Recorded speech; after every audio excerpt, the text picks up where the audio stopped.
Hello, everyone. How's it going? Welcome to this week's episode of our podcast. It's called Is Breakfast Included? Let's get right into it. This week, I sit down with Bhiman. B is a singer, songwriter, performer, guitar player, just all around nice guy.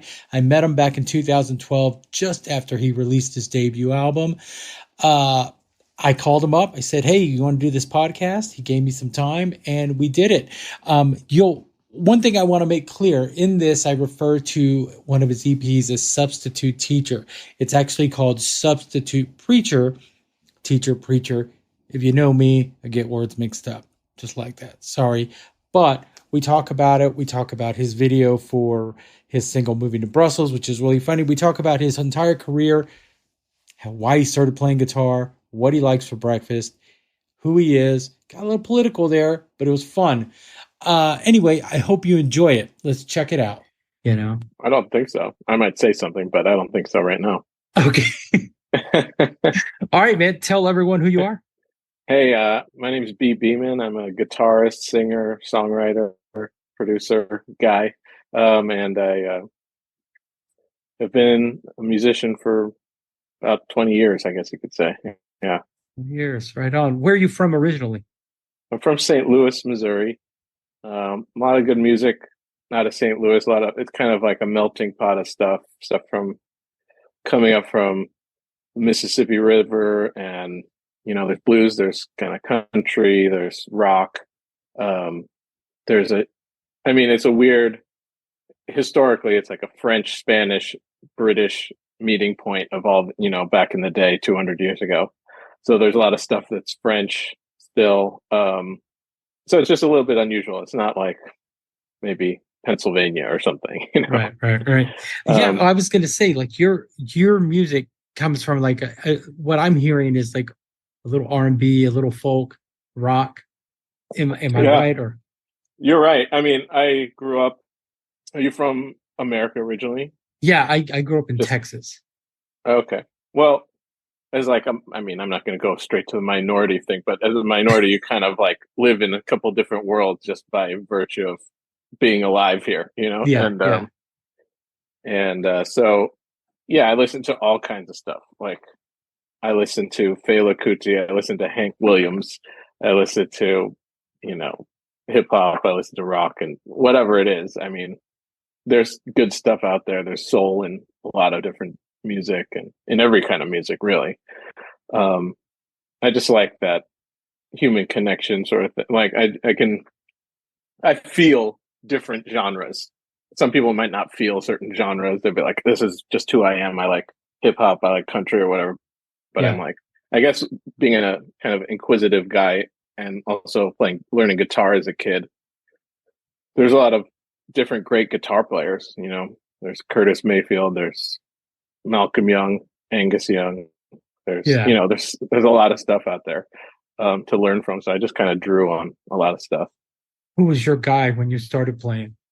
My guy, well, in St. Louis, Chuck Berry's like the dude. He was like, he's the godfather in St. Louis. That was kind of my, and then the Back to the Future, the Johnny Be Good thing in Back to the Future was like kind of like a touchstone when I was like 5. When I was a kid, Michael Jackson kind of like ruled my world, like Thriller stuff. I was just like moonwalk, his dancing, all that stuff. And he had some cool guitar in his music, actually, even though it was sparse and it was just like a little pinch of this, pinch of that. But if you're asking me who my guy is, like who I was most obsessed with, I mean, it would probably boil down to AC/DC or Soundgarden. Okay. Kim Theo or pretty much. Yeah. So I've gotten to know him. I went on tour with Chris in 2013 and as an opening act for his solo acoustic tour. So I got to meet him, a hero of mine, when I was like 13, 14, 15. The whole band, I was drawn to them because of Kim, kind of, because there's no Indian American people. I'm not Indian American, I'm Sri Lankan American, but just South Asian people, there were very few, and especially in music. So I was drawn to them partly because of that. And they also had that Eastern sort of sound to them as well. Like they had this different thing, going on. But oddly enough, I don't think that was really Kim. I think that was a couple of the other guys in the band who really liked Eastern time signatures and tunings and stuff like that. But yeah, AC/DC, Soundgarden. I think AC/DC more so. I like learned so many AC/DC songs, and most people are like Angus Young, but I'm Malcolm Young. Like Dude, Malcolm's rhythm the guitar is my backbone thing. of the. Yeah, You know, absolutely. Angus was the face and the guy that runs around stage, and not taking anything away from him. But Malcolm was No, I the love them. I love them. But guy. Malcolm, yeah, the rhythm section was amazing. That's what I Yeah, really like. Yeah. and there, I saw them in 2016. Mm. Two of the loudest shows I've ever been to is 2016 AC/DC, which I think I lost some hearing, Oh and that's wow. I'm not being funny. Like I actually, and Yeah. I saw Tool a Oh, couple of years ago in London, and that was a very loud show too. But AC/DC is the I mean, loudest show I've ever been to. some people have amps stacked up and only like three of them are on. Yeah, But those bands they have a lot of cabinets going, a lot of stuff going on. I actually got to maybe we should do this in chronological order, but since you bring up loud shows, and I got to play a show with Soundgarden. I got to go on stage and play a song called "Super Unknown" with them, which is one of my favorite songs. And their stage volume is incredibly loud, and I was not used to that. I usually like go up with an acoustic guitar and like play songs, but I can play electric. I grew up on electric, but I went on stage and I did that song with them, and it was like a rocket ship, like taking off. Is like all this energy going through your body, and I didn't lose my hearing, but it was pretty crazy. Yeah. did you rehearse it with them first, or just go on and wing it? Sound checked. Sound Okay. checked. It was something I knew pretty well, and then I like learned. I was doing the electric guitar parts, and I learned the harmonies to Chris's vocals because I don't think, yeah, they don't really sing harmonies to him. I think he's just the only vocalist or was. And so I was like, I can do some of these harmonies that are on the record, and I tried that out, which was made it more stressful, but it was good. Cool. So you got to be pretty That good was at friends with those Shoreline. guys. Yeah, that was at Shoreline Amphitheater, so that's pretty cool. Yeah, I got to know them. Kim more so than the other two guys, but I've met all of them.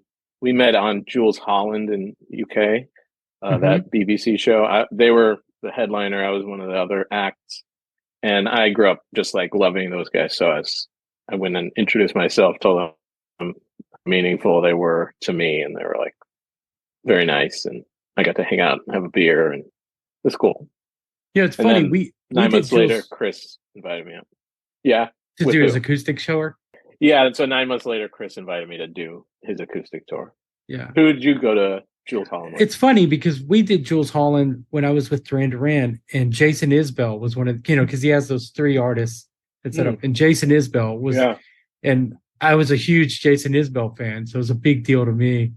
I didn't get to meet him. Did Darius manage him at some point? I think Darius managed him momentarily.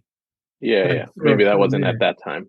Yeah, no, this was he had just released the second album on his label, the Southeast. Okay. Oh, cool. Something More Than Free. He was doing that. Oh, cool. But it was kind of cool to me, to see that guy. That's a cool show because you get to see all kinds of people. Yeah. Eagles of Death Metal was the other band. Oh, wow. Wait, who's Eagles of Death Metal? Josh Homme and Josh Homme plays in there sometimes. I think it's a guy named Jesse. His name escapes me. Alan Johannes, or I don't know, Elaine. I don't know how to say his name. Alain. Anyway, isn't this a great podcast when I'm spelling out the names of people? This is good content. Like I told you, this goes. It's just free for all. Talk about whatever you want. Great. Yeah, that's great. When did you start playing guitar, man? That's what I should have asked you first. Like, how old were you? Good. I'm the king of derailing conversation, so it's probably my fault. I grew up with an older brother, and he had a little. I still have it, but a little mini classical guitar, and he didn't really play it. So when I was about 7, I started picking it up. I don't know how terrible it sounded at that point, but I was infatuated for some reason. Everybody finds their niche and what makes them passionate, and that was something that I was just like, I would like hold it all the time. Like I would be holding it all the time, even just learning new things, little things, And so, 7 years old. And then and I played a lot of baseball growing up, like competitive traveling baseball stuff. But I got hurt at like when I was 13 or 14 or something, pretty bad, and so I couldn't play, and so I really kicked guitar into higher gear at that point, just because it was a fun hobby for me. No intention of being like, oh, I'm going to start a band or whatever. I was just like, I really enjoy the process of learning um, different styles and acoustic and electric styles and stuff like that. So, and I've been playing, yeah, that's a long time ago now. 33 years, yeah. Still learning how to play guitar. Still learn, yeah. I mean, otherwise it becomes dull if you think you've hit like a plateau or whatever. The plateau is the worst thing when you're learning anything, I would say. The plateau is like, you got to get above it and over it. Yeah, You got to create the next plateau. Yeah. The next thing. Or else you're just playing that Chuck Berry lick over and over and over. which I did. But the plateaus can be short and they can be really long. You know, they can be 2 years or something like that. You know, so, and I've had those long ones where I'm like, I didn't get any better, but I just still, well, I probably did get better, but in my mind, you know, I wasn't like at the level, and I'm impatient too, so I always am like wanting to get better and thinking I'm not quite where I should be, you know. Yeah. So do you still practice as much as you used to?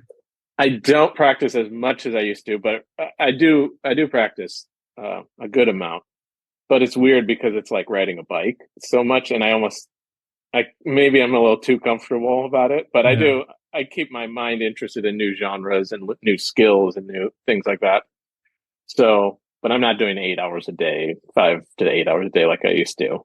I used to just be on it all the time. And now with like, there's so many distractions, man, like TV, cell phones, like it's just like, it was a simpler time where like you found a road you wanted to go down and you would go on it. Yeah. But now it's like I'm on the road going down the same road, but you get distracted by 1,000 things. Yeah. Yeah. Like the news, Netflix, YouTube, like it's too much. Yeah, I hear you, man. My problem is I'll go in a music store and I'll pick up a guitar, and if it doesn't feel right, I'll pick up, and then I'll find one and it just feels good, and I play something cool that I've never played before, and I'm like, I'm inspired. I'm gonna buy it. Then I get it home, and it just sits there by the other 8 that I've bought. But it's funny sometimes. Really, like when I was a kid, I wanted a PRS. I wanted the Santana PRS, like fucking bad. Like I was like, that's all I want. And then I finally like went to the store and I was like, this just doesn't fit me. Like I could have mail ordered it and thought like I'm gonna get the greatest thing in the world, but like you gotta like fit it to you. You gotta find something that fits you, like you're saying, and something that does inspire you. But yes, sometimes you get inspired and then you just put it on the shelf and it doesn't do anything. Yeah. But I do tell people that everybody will say you need a Gibson, you need a Fender or whatever. It's like, or whatever guitar.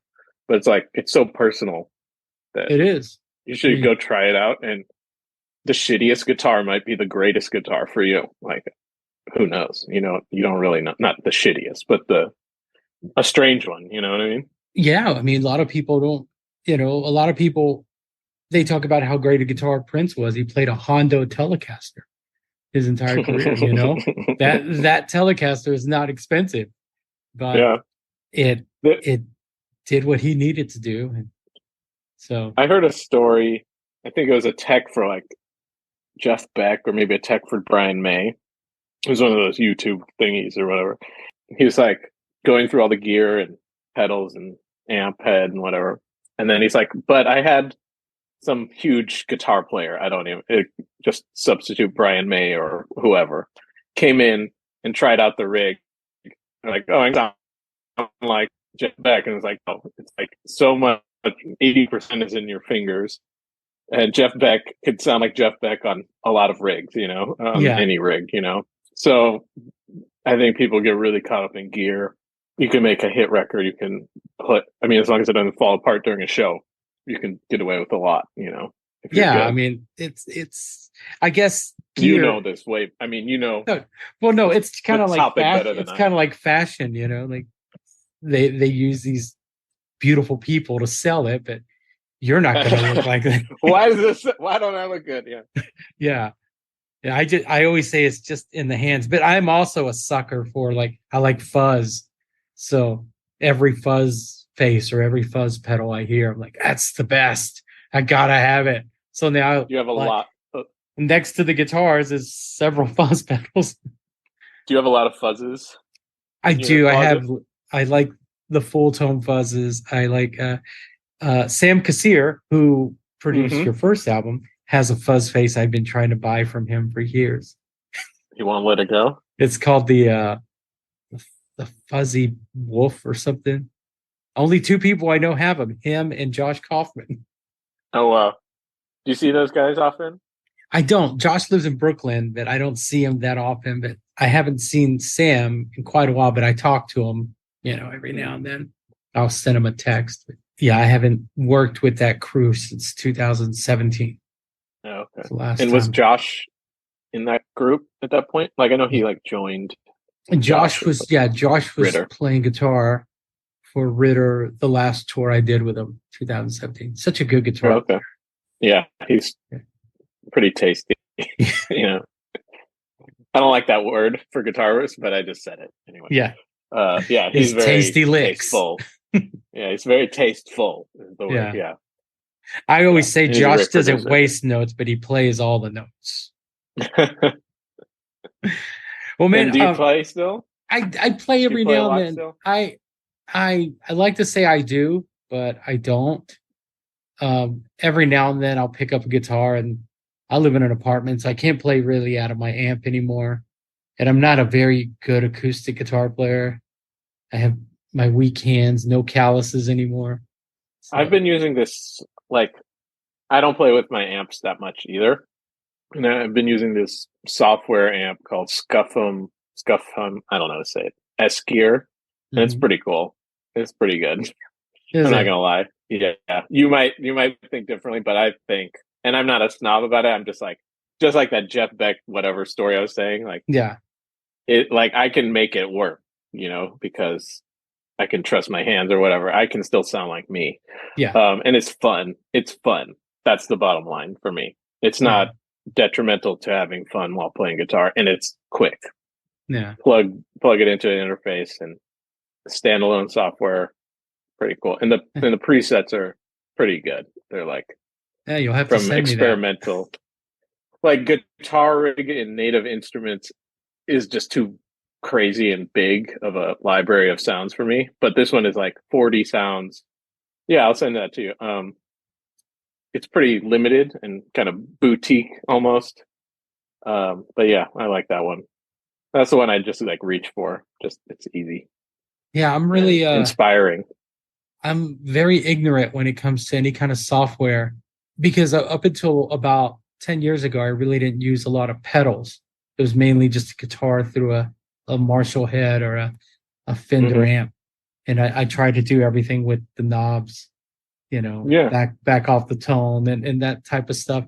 And then I started using pedals, and then I became that guy that's like, I gotta have all the pedals. I mean, man, pedals is I thought that's what made the Edge sound so good was all his pedals, but you got to learn how to use them. And I don't. I think the only thing he needs is that whatever triplet delay, whatever thing he uses, whatever delay pedal he uses. I think if you took away everything, he has a lot, but if you took everything else away, he could play a show and be good. He just needs that delay though for some of that stuff. Yeah, that's his secret weapon. Well, man, but yeah, looking at his setup's pretty daunting for sure. His gear list is crazy. Racks and pedals. And if you watch videos, his tech, they'll ask him certain questions. He's not afraid to just say I'd rather not answer that, or we can't tell you what that is. secret sauce. I'd rather not tell you where he buys his picks, and that's a true story. He won't tell you where he gets the Edge's picks. Okay. Well, I heard he uses coins sometimes to get extra grit on the string attack, and so some of that at least in some of the recordings. Like I've heard he used maybe like a coin with a quarter has that ridged edge, but obviously he uses some Irish British coin. I don't know, but not a smooth one. I think it's like got divots or whatever you call them. Yeah, like a quarter. But so there, I broke the edges secret that there it is. Not sure about. I'm not sure. We're going to go viral for that. Well, man, let's talk about your albums. Your first album came out in 2012. It was more of a folk album, kind of a folk sound. I don't want to pigeonhole you. Yeah, no, it's okay. I was definitely inspired by Blood on the Tracks by Dylan, kind of for that aesthetic for that album. So it's, I would say acoustic leaning for sure. And that's when you and I met, or right around that album. Right around there, yeah. Yeah. And but what I've noticed in all your albums as they came out is you tend to you're listed as alternative folk, but you're like the Madonna of alternative folk. I am the Madonna. And then Rhythm and Reason came out. It's a very Motown sounding record. Yeah.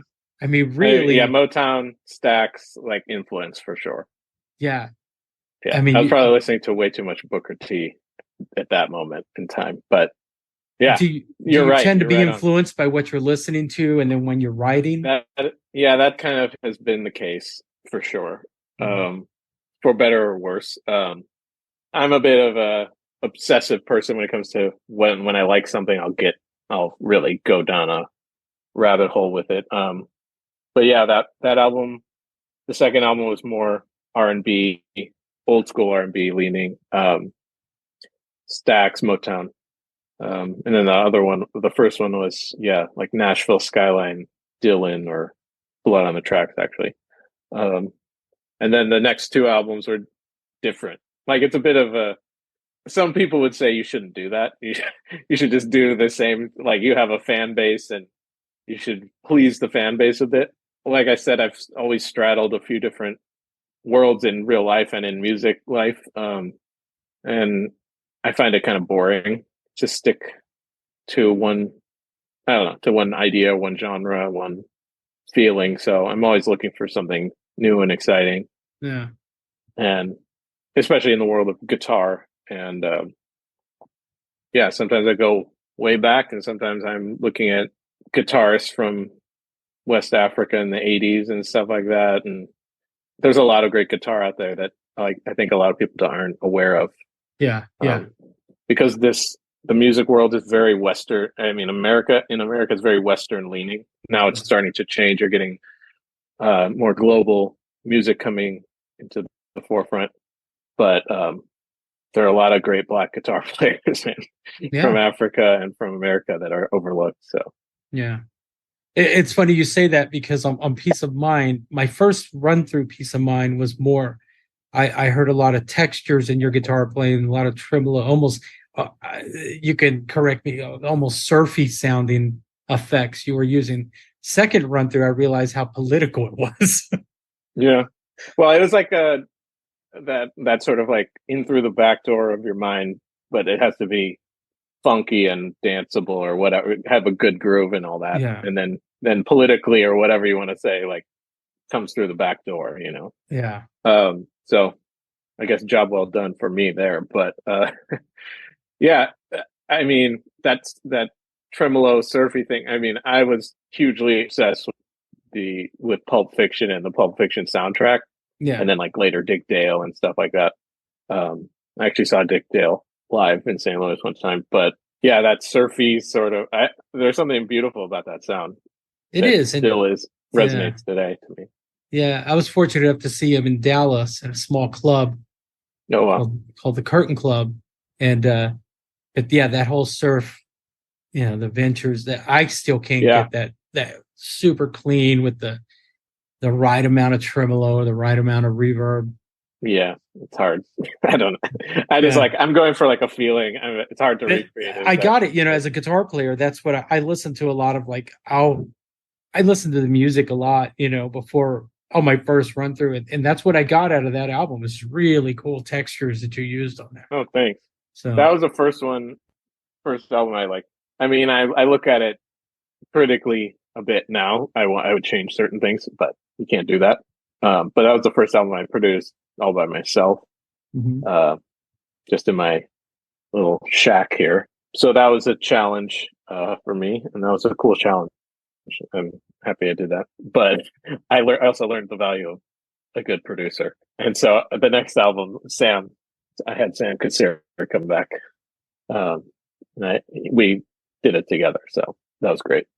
Does he push you, Sam? He has just different ears than me. Like, I'm almost deaf in certain, like, not really, but like, I'm like tunnel vision with ears, I guess. I don't know what the word is for tunnel vision for ears, where I can't really hear things that could be brought in after a certain point. I'm just so narrow-minded about it. And that's what I learned from doing the album by myself. I was like, it's hugely beneficial to have someone you trust have another set of ears. And he's also an amazing player that complements what I do. Like, he's the keys player primarily, so that's something I'm not good at. I think that just strengthens the product, basically. Was it deliberate, all the political messages on that album, on the Peace of Mind album? Oh, yeah. Severely. It came out in 2019, right before the election. Yeah. No, it was in response to 2016 election and Trump and all that stuff. And it's weird because nowadays, well, you just don't hear a lot of, especially if you turn on the radio, but you don't hear people talking about anything. Like, Post Malone has never written anything political. Taylor Swift has never written anything. Like, the masses are not getting anything political. I'm not going to say no, there's nothing political being written. Like, there sure is, but for the masses, they're not getting it. I think it's weird, a weird time in that, like I was saying earlier, there's all the distractions and stuff, but I think politics has been compartmentalized into the news cycle, actual news, because there's not 30 minutes or an hour of it at 6 p.m. every day. It's 24 hours a day, all year long. Yeah. And so I think there's something to it where I think people are getting their dose of politics. They're getting enough of that on TV or whatever, in the news. And music is more of an escape rather than a reflection of the times, I guess. Because the 60s is, in America, obviously was very popular. Or it's well known that there's all the political music of the 60s, but at the same time, that was a lot of people getting drafted and going to war and affecting people's lives directly. Like, my brother's gone off to war and, whatever. I know somebody, but nowadays it's like a little bit like detached where, Trump is in office and people are going nuts with, well, like the Republican Party's off the rails. I'll just say that, but that it's not hitting home quite the same. Like, I don't know I'm not that eloquent, but hopefully I got my point across there. No, I totally understand what you're saying.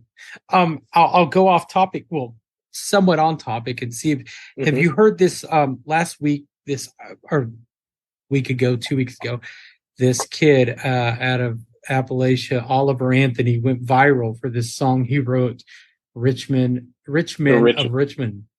Have you heard that? I've heard of it. So it became this huge conservative anthem. Yeah.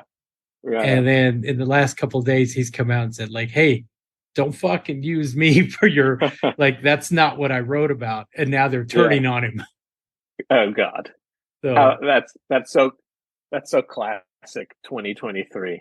I know, right? We love your song, but we're going to dox you and we're going to send you hate mail now. Yeah, we love your song when we thought it meant what we thought it meant. But now that you've told us what it meant, you're a... Yeah, it's like, shut up and snowflake. Don't talk. Yeah, that doesn't make any sense. No, I read about that part. I read about the song and how he was like, I don't really want to be involved in all that. Yeah. Like, he didn't. Is it a few years old or is it like a brand new song? I think he wrote it a few years ago, and it just caught on because he recorded some videos of him just singing it, and like around some dogs. I finally broke down and watched the video a couple of days ago because I've been keeping up with it, and he really just kind of said, like, I was reading all the stories about him, like he would turn down all these appearances for money. He's like, I'm not doing it for money. Like I was suffering from mental health and depression when I wrote the song. And really the conservatives took it and ran with it. And Mm-hmm. my personal take was like, the kid probably doesn't want you digging in his past all of a sudden. That he never planned on being this huge viral sensation that's got Yeah. a number one song on iTunes, uh, Yeah. but he came out and recently and said, "Hey, that's not what I'm I doing mean, here." that's pretty. I'll say that's pretty brave of him, honestly, to come out and say he could have just gone quiet. Yeah, Um, taking the money but and run. yeah, but saying something back to it is putting a target on your back. I mean, Yeah, in this climate, like people are weird. People are yeah, weird today. People get crazy. The conservative people are just going after people left and right. It's I crazy. know, right? Anybody Trump says is bad, It's bad. watch It's out. like I refer to it as the clown show covered in kerosene. That whole. But anyway, I don't want to get off on political, No, but I don't know a lot about this. I haven't actually heard the song, but I do know the story, yeah, and yeah. I kind of I do feel for him. It's what, it's not a terrible song. It's not a great song. It's not a terrible song, but I do get this, that he sounds genuine singing it. I don't know. You should take a listen to it sometime. I and will, sure, I will now. give me your opinion on it. I'll do a cover of it. Man, that would be great.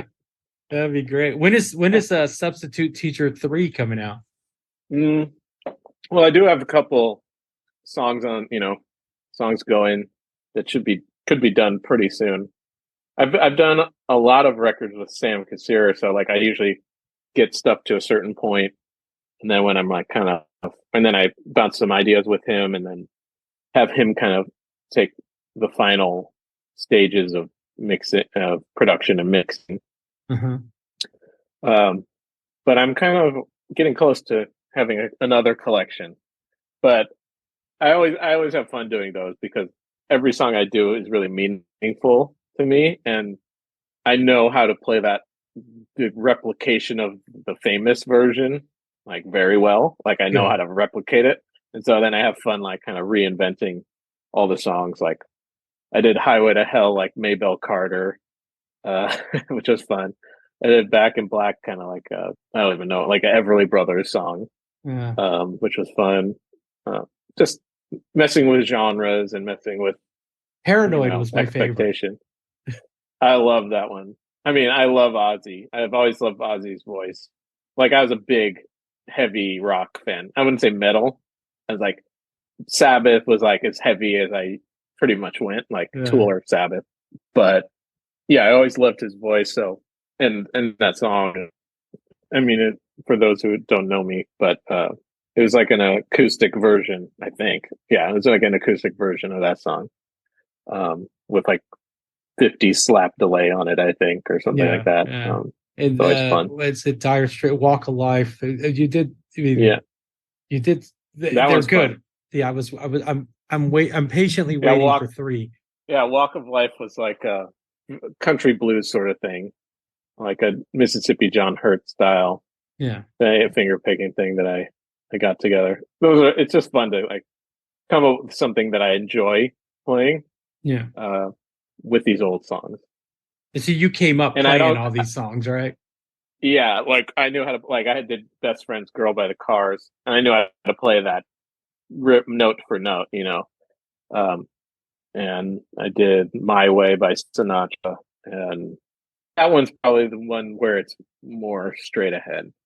But also, I just really like that version. So, but yeah, I like covers, but I've also like done a lot of gigs where I had to do straight covers, and it's just lame, when you're trying to replicate what somebody else did. It's just not that enjoyable to me.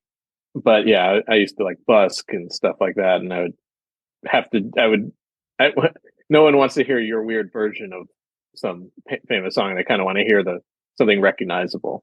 Yeah. So with the cover, with this substitute preacher thing, It's kind of an installment that I've done 2 of, and you're asking for the 3rd one, and I think I'm getting close for that one. Right on, man. Well, I'm gonna keep bugging you about it. Yeah. I mean, I have a couple irons on the fire.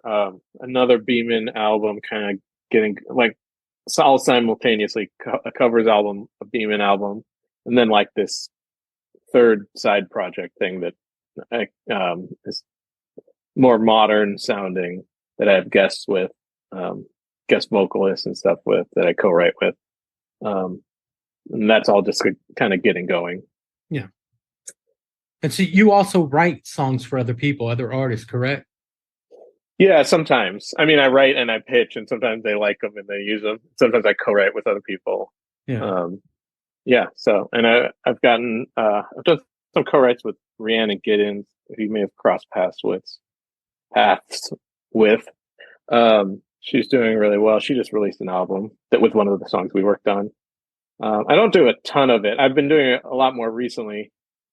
Just straight writing with other people in mind, or some other person in mind. Yeah. Either a specific artist I'm collabing with, or just something where I'm like, this is not me. This is like a female perspective, or this is like a Madonna song or something, like not me. There's something a little dancey and female oriented that's not me, that I could not pull off, but I do think is good. So yeah, I've been pitching songs to other people like that. Yeah. I think with that shirt you could pull off anything, man.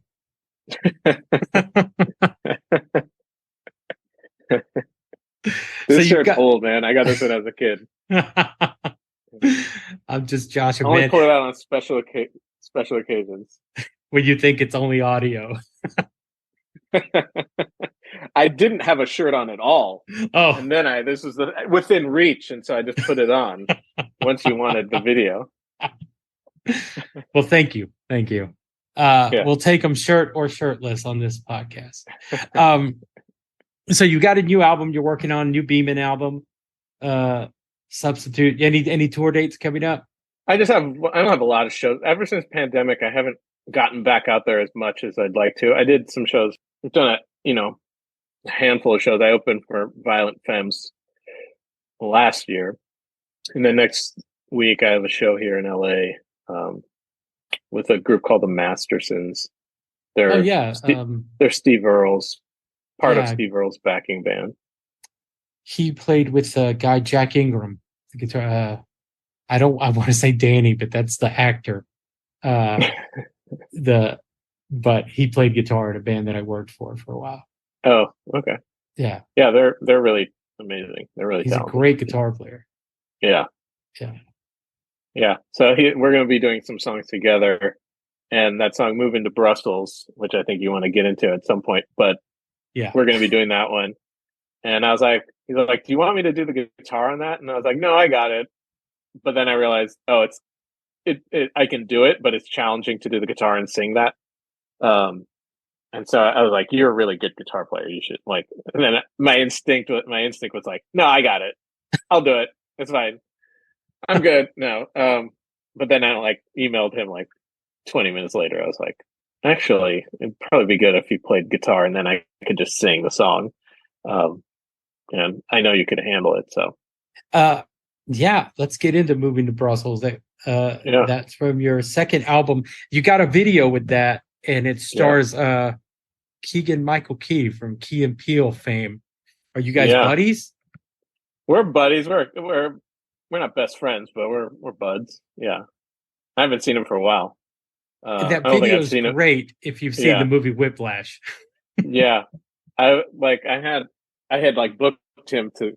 I was living in the Bay Area, and I booked him to do for one day for a couple hours in LA, and I was like, the date was quickly approaching, and I really didn't have a good idea for the music video.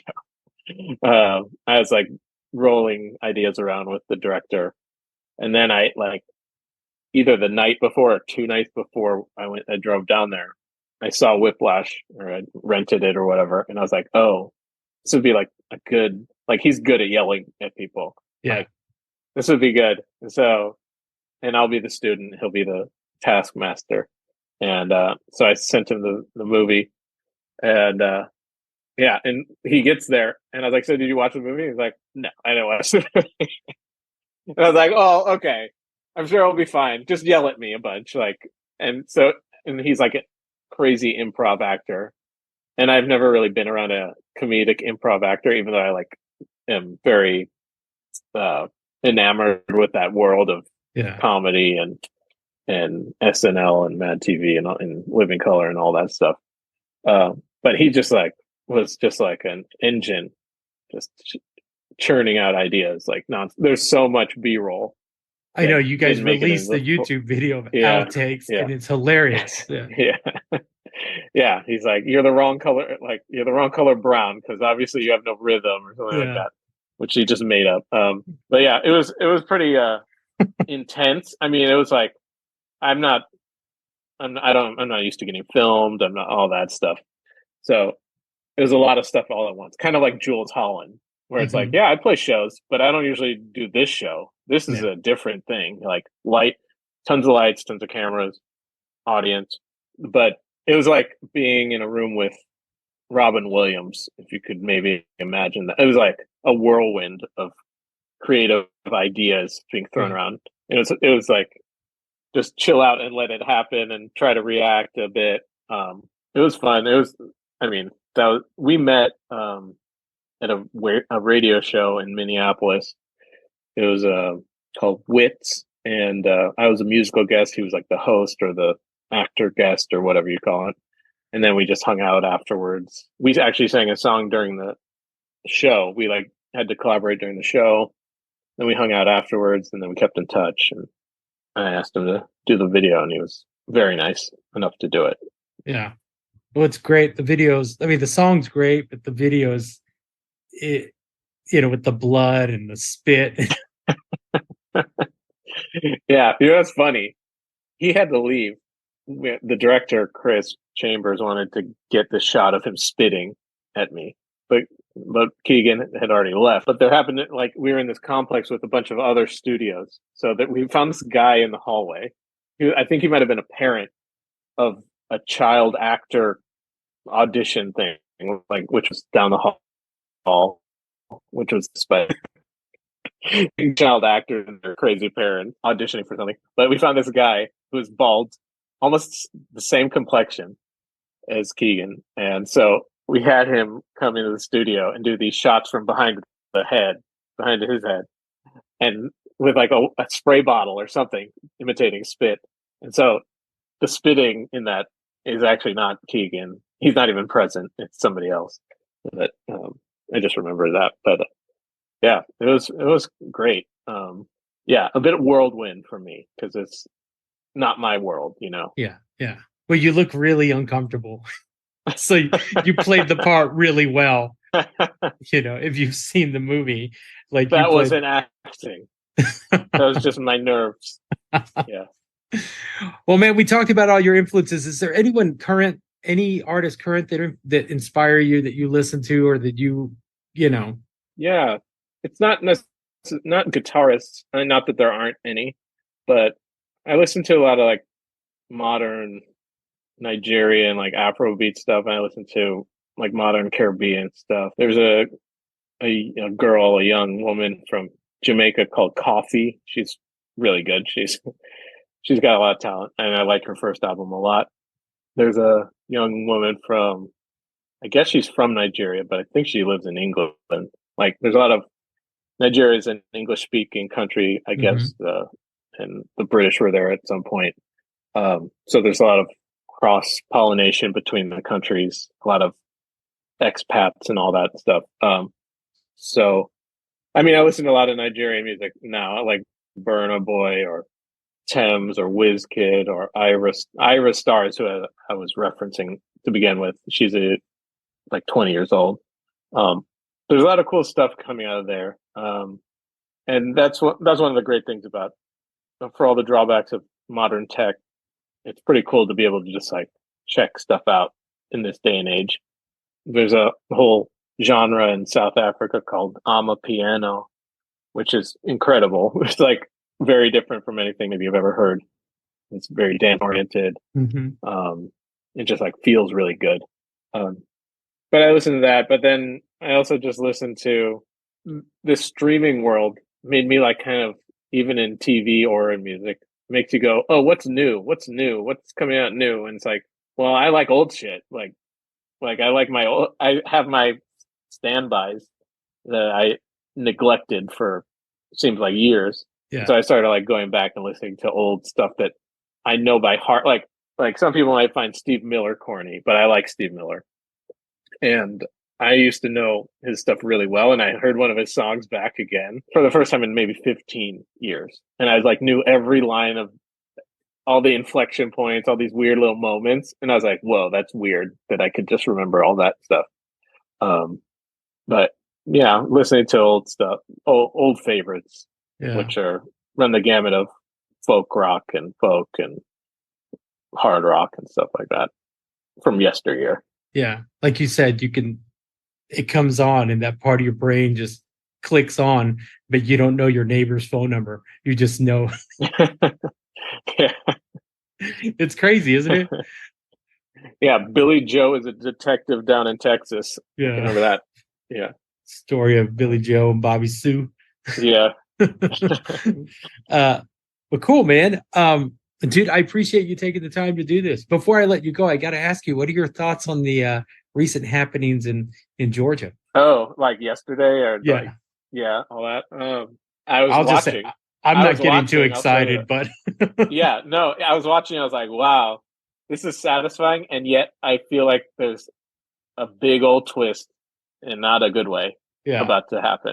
Like there's, I guess in May, the Georgia Republicans passed something where they can oust a prosecutor from a case, and that goes into effect October 1st. Yeah. And oh yeah, that's the thing I was waiting for. Yeah. It's like, that's going to happen on October 1st. They'll drag it Bonnie Willis, the woman who brought the charges, is going to get booted from the case for some BS reason. Yeah. They're just like, I've never seen anybody get out of trouble the way Trump just gets out of trouble. Like, it's impressive in a weird way. But yeah, holding my breath, not holding my breath. Yeah. Whatever it is. I'm not holding my breath. And yesterday I was watching him pull into the Rice County Jail or Fulton County Jail or whatever. It wasn't satisfying. I was like, thought it would be satisfying or something, but he left it immediately after, and I was like, it just wasn't satisfying. And I was like, he'll get out of it somehow. He'll do house arrest in Bedminster or Mar-a-Lago or some shit. It's like, well, that's not prison. No. Like, that's COVID. That's pandemic lockdown. There's nothing different. Yeah. But yeah, I watch it. I pay attention. Like I said, the 24-hour news is a bit too much news. It's really about an hour's worth of news every day. Yeah. And over and over and over and over again. And I watched the, bleeding heart liberal MSNBC and whatever. And like, I can't watch those guys that much. Like, it's awful to watch them too much because they're just like, I've heard them say the same things for forever, for years and years and years. This might be the thing that finally topples Trump. Like, how many times have they said that? Like, I know. It's not going to happen, I guess. So that was my takeaway yesterday. Come to peace with the fact that this man, there's no justice on the side of Jordan for Donald Trump, if you know that saying. Like, it's almost like an not episode, in this lifetime. It's like an episode of the Hulk, that one guy that's looking for the Hulk, David Banner. In every episode, he almost catches him, but he doesn't. Man, so it just keeps going. So much when I was a kid. I used to watch it so much, and I haven't watched it since I was like 7 years old. So that made me just want to go back and watch it. There you go. I was so into it. I hear my son complain about the CGI, and I'm like, we grew up with a guy painted green, a real bodybuilder painted green. Was it Lou Ferrigno? Lou Ferrigno. That was him. Yeah. And he actually had a bit part in the first Hulk movie, I believe. He's a Oh, really? security guard. Yeah. Oh, that's nice. Good for Yeah. him. Yeah. Well, man, where can people find you online? Oh, yeah. You can check me out at bbhiman.com. That's spelled BHIBHIMAN.com. And you can find me on Spotify, Apple Music, YouTube under the same name, B Beeman. And I have a new cover that came out that'll probably go on Substitute Preacher 3 whenever that comes out, but I just did a single. And it's Sunny, a song called Sunny by Bobby Hebb, which is a great old song from the 60s. Yeah, that just came out, so go check that out. Yeah, I meant to talk to you about that. It's really good. Really good. Thanks. Yeah. Yeah, I mean, that song is so beautiful. I've been doing a lot of like one takes. There's something about me playing guitar by itself and then me singing on top of the guitar later, recorded, that for me, there's little nuances that don't click quite as good as if I'm playing live, because that's just who I am playing live. Like I'm the metronome, my hands and my brain are tied and my mouth are all tied together. So even if I dip in tempo with my right hand, my voice will follow it perfectly. So I've been starting to do more of those live recordings, which I have done in the past a lot. But then I kind of went away from it for fidelity, to get more audio fidelity. But you lose maybe a little bit of something. Well, I don't know, je ne sais quoi, whatever. Yeah. You miss, or I miss a little something. There's something where I'm very in tune, all the notes I'm playing, and then all the notes I'm singing, and the rhythmic part of it, and where my voice is landing in the rhythm, that I can't quite get. And when you're and I also like it. that when I'm tracking it, and usually when I track it, a BPM is involved, a track is involved, which is okay. But when I play it live, I do fluctuate tempo sometimes, just minorly, just like little bits and little bits up and down. And I like a lot of old records that have that push and pull thing, because different parts of a song might necessitate a little bit of a slowdown or maybe a little ramp up. And there's my dog barking. And then there's energy stuff that I can't quantify exactly. When I play live, it's just all together, and it's like either I hit it or I didn't hit it. And I think there's little intricacies that are, I don't even know how to say, a sixth sense sort of thing where it feels better, I guess, Yeah. To use a cliche word, very organic. Yeah. I mean, when you go out and Duran Duran's playing, maybe they do have click tracks, but they're probably such a good band that they can just pound out songs, like put them in a room. But just with anybody, the Rolling Stones or some band, they don't need a click track necessarily. No, maybe they do sometimes, but it's almost better when they don't have one, because you're adding a sixth member to the band. It's like, that's the click. You're like, well, this click wasn't ever in the band. Like, and we played for 40 years without the click. We had Charlie Watts and Keith were the engine. And now you're adding this. They have the human metronome, Steve Jordan. Oh yeah, have they started playing again, I guess. Yeah, they just finished a tour a year or so ago, maybe longer. I saw the last tour. It's the first and last time I've seen the Stones. And unfortunately, Charlie was gone. I got to see Steve Jordan. But, the Stones don't even have to be in tune either. which they displayed that night I saw them. Was it good? Was it okay? It was really good, man. I had never seen them live. They were really, really good. And Ronnie Wood, I think Ronnie Wood is the backbone of that live band. But it was good. You see these guys way up in age just still rocking out. Incredible. Yeah, it's crazy. Yeah. Crazy. Well, man, I appreciate your time, man. I know you're busy. Thank you. The podcast is called Is Breakfast Included? And if it was included, if we were having breakfast B, what would you have? Some shitty waffles from the waffle station at the Best Western. I mean, is that why Is that why it's called breakfast included? Because when you're touring, you're like, we're staying at this hotel in Route blah blah blah. It's like then somebody pipes up, is breakfast included? Like, Yeah. is there breakfast? Like, Yeah. because it's a kind of important because you want to save as much money as you can and you want to Uh, be quick and get out the door or whatever.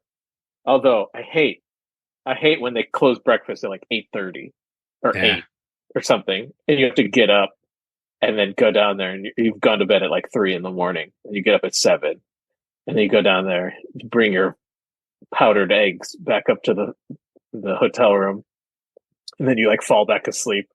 Yeah. And then you Or the do that for like the recycled boiled eggs. 2 months. Whatever they don't eat this day, we're gonna serve them. Don't eat, try not to eat the eggs. I mean, when you come across a good place with good breakfast, it's amazing. I know, right? But yeah, when I heard the name of your podcast, I was like, that must be the reason. Because when you're touring, you're like, is breakfast included in the hotel? Is that where the name came from? It did. It did. Yeah. Yeah. You hear that so much in this industry. What would I get for breakfast? I think I said, well, I would say not the powdered regurgitated eggs, even though I always want them and I always get them. And then I bring them up to the room and then I'm like, I don't like this. This is crap. Fresh fruit and like a yogurt, even though that's lame. It's just because I don't eat well when I'm touring. Mm.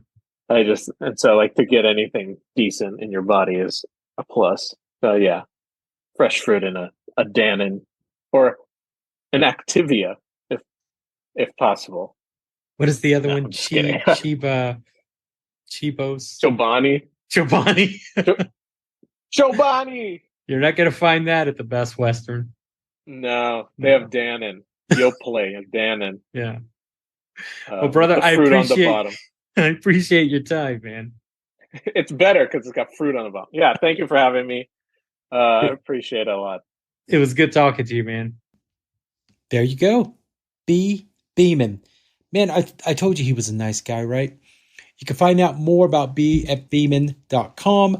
There's links to his Instagram, Facebook, all that good stuff. You can find all his music on all streaming platforms. Check out his new single, Sunny. Check out that video for Moving to Brussels. You'll really, really enjoy it, especially if you've seen the movie Whiplash. So maybe you should watch the movie Whiplash, then watch his video. Or just watch the video. It's hilarious. Check him out. Support him. If you've never heard of him, his music is really amazing. Amazing. And he's a great guy. All right, guys. Don't forget to check out our store is breakfast.bigcartel.com. Go check it out. Buy some shit. I'm out of here. Have a great day. I'll talk to you next week.